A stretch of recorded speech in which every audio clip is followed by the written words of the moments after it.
What is popping out to man, Cloudboy Bales? Welcome to another episode of Wisco Sports Weekly. I wanted to apologize first foremost for not making a video about the Eagles game the previous week. I didn't, and honestly, I didn't really make one for the Panthers either. I just made a mid-season thought since it was the middle of the season. But again, I didn't really want to say the same things that I kept seeing online about how LaFleur's play calling hasn't really been great, or how Love's playing hasn't been great, or how it's just nothing seems to keep going our way. I wanted to apologize. I know that we can win games, but it's crazy how much of a difference this game made. You know, the Packers are 6-3-1. The Packers did win this game. It was an ugly win against the New York Giants team that really was banged up. I know it's a road game. New York Giants now dropped to 2-9. But this is a game that, realistically, I don't know what you could have asked for. The defense did everything that it could. But it's like they were on the field so long, we barely saw the Packers. It was one of the ugliest wins I probably have ever seen. The truth is, we are not a good team. And while you want to say you can be, our moment was when we were fully healthy at the start of the season. As time went on, the injuries started piling up. Now it's like, it sucked. And then I was like, Love went out, and I was like, oh no, this is bad. When Love went out, I was like, well, if he broke his collarbone, that means we're done. We don't have anything. Even though there's so many lunatics that for some reason believe that Malik Willis is better than Jordan Love. But yet again, I know Malik Willis can come in there and do some things. And and I get it. He actually did a very great job. He came in relief and actually threw a touchdown before Love came back. We also lost Josh Jacobs. Romeo Doubs kind of came in and out of the game a lot, but didn't contribute. Also, Quay Walker went out of this game as well. Lots of injuries. You already lost, Elton Jenkins for likely the season. You lost, Tucker Kraft for the year. It's going to be tough, to try to get through it. But seeing the Packers as of recently, they're a weird team. It's either the Packers, the offense does good, but the defense plays bad. Then the defense does good, and the offense does bad. I don't know what to really think of this team, but most importantly, I want to see more, and I know that they're capable of it. But as of right now, I will look at this team, and I will say that they are not a Super Bowl contending team. They are not ready for it this year. Maybe next year? But no, I still think they're trying to figure out the identity thing. Again, a lot of people still want LaFleur fired. And truthfully, what difference does it make? I'm going to say the same exact thing as I said with Fickle. Firing LaFleur is something that I've wanted for a while, but again, following what has happened when everyone demanded that Budenholzer got fired, the Bucs got worse. When Paul Chryst got fired, the Badgers got worse. I do not want the same result for the Packers. So right now, because LaFleur has done so much for this organization, we can't say that him hiring LaFleur is going to even make a difference whatsoever. On the contrary, Jordan Love did what he could. 13-24, 174 yards, and 2 touchdowns. He was only sacked twice, where in technicality, they both weren't really sacks. One, he tripped on his own lineman, and 2, he was just taking one for the team to kill a timeout. Jordan Love, Malik Willis, 2 of 2, 6 yards, and the other touchdown, and a carry for 16 yards, and Love had 2 for 7. And yet again, doing the best that you can do, it really doesn't really make a difference. But I guess the big thing was Josh Jacobs going out. He had only 7 carries for 40 yards before he suffered a knee injury. He walked out on his own, but they ruled him out as a precaution. I think making sure that he is healthy for the rest of the season, I think it matters, since he is the bell cow of this offense. Emmanuel Wilson led the day, 11 carries for 40 yards, and his first touchdown of the season, as well as a catch for 9. A bunch of random fumbles, but thankfully our guys were able to recover them, which was good. Man, and it's just, I don't know, just a lot to say. Dobbs led the way, 4 catches, 53 yards, 4 catches for 46, and 2 touchdowns for Christian Watson. In my opinion, I guess I know I'm not gonna say our defense played good. I know Evan Williams probably will get the game ball on the floor, but my game ball goes to Watson. He came in there and made some great catches, and obviously the go-ahead was the big one.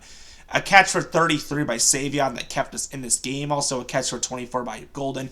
Not much from everybody else. Isaiah McDuffie he had a phenomenal game defensively, 11 tackles in the presence and a half of a sack. Micah Parsons with the sack and a half, including the strip that basically ended the game on Winston. Evan Williams with the game-clinching interception that pretty much ended the game. Lucas Havrasek did play today in place of Brandon McManus, but did not really make a difference. No field goal attempts for Havrasek today. However, he missed 2 extra points. I give credit to the wind in New York today. It was very windy, as New York's kicker even missed an extra point as well. But it makes you really wonder, is it a special teams problem? Yeah. That's just the truth of it. I don't think it really matters who ends up being the kicker. I just think it really didn't matter. Whelan also with some great punting as well. On the other side, Jameis Winston, I'm looking at the stats, 19 of 29, 201 yards, the interception. He did not score any touchdown, 3 carries for 10 yards. Tyrone Tracy led the way, 19 carries, 88 yards, as well as 4 catches for 51. And 16 carries for 44 yards and 2 touchdowns for Jameis Winston. And Winston did get the other touchdown. Sorry, he did get a rushing touchdown. I'm sorry. Singletary had 2 touchdowns. Hodges led the day, 5 catches for 57. Theo Johnson 3 for 36. Not really much and 4 for 36 for Wan'Dale Robinson. Not much. And Bobby Okikere and Dave Belton led the way with 7 sacks, and Brian Burns was the ones that were, and Brian Burns did get credited for both sacks on the day for the Giants. Yeah, so that's the stats. I, again, don't really want to emphasize too much, but again, I think this is a reminder that I was going to say in my last video, but I just was too upset by that loss. I didn't really know what to think of it. So here's my thoughts on it. We need to stop going to every season thinking that this is our year. Because truthfully, it's not. We do this for the Bucks. We do this for the Brewers. We do this thinking that the Badgers are going to be good, and as soon as something goes wrong, someone automatically tries to point someone and says, fire this person. I've about had it. I've had it with hearing that from people, and just, it's insane to me that this continues day after day. And I'm like, I just have to sit there and take it all in. I can't do it. I don't think if something happens, and everyone's saying, if the Packers would have lost this game, LaFleur would have lost his job. I don't think he would have been fired, but the Packers would have been in a worse position. We're 6-3-1. Minnesota's still in last place in the division right now, and that's obviously our opponent. I'll get to that later. But unfortunately, the Lions still play tonight. The Bears did beat the Vikings. A game that really the Bears honestly could have lost again. The Bears have won a lot of games that were losable. I believe 4 of them so far have been game-winning field goals. Again, it's been coming down to the wire for the Bears, but at some point, you got to look at them and go, are they really that good, or are they just winning out of luck? You don't know. So that's why I keep saying we've been winning out of luck. Us and the Bears, I feel like, are neck and neck. As of right now, it kills me to say that I think the Bears are a better team than we are. But again, I don't know. I think we can beat the Vikings, but again, we've always struggled against them. Doesn't matter who it is. But again, this is a weird year of weakness. This is a home game as well. The Packers can beat the Vikings. I know I can see it. But the Packers never seem to want to beat the Vikings when it's in Lambeau Field. I don't know why. But that's what I've noticed. They play poorer against the Vikings at home than they do on the road. I don't know what's going to happen, but I will tell you this. You have to take games one at a time. Every game is a must-win game for the rest of the season. We still got to face the Bears and the Vikings twice and the Lions on the road at Thanksgiving. Our other two opposing games are the Ravens, who are now starting to look good, as they figured they would be, and the Broncos, who have right now the best record in the AFC. We have a very hard schedule. This is the last bad team we faced. If we want to really be competitive going forward, it's going to be tough. If we lost this game, I would have said the season's over. But we won this game. We're still in the running, but it's going to be a juggernaut to see who finishes the job. Every game is going to be a must-win game moving forward, given how good our division is this year again. So that is that.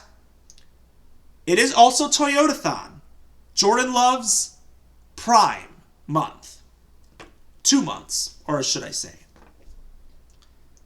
Let's wake up. Let's take a let's take a deep breath. We know we're capable of winning. Everything will be okay. Trust me. Well, if you like what you see, subscribe below, comment your thoughts, and as always, we will see you next time. Go Pack Go, and let's go take down those Vikings next week.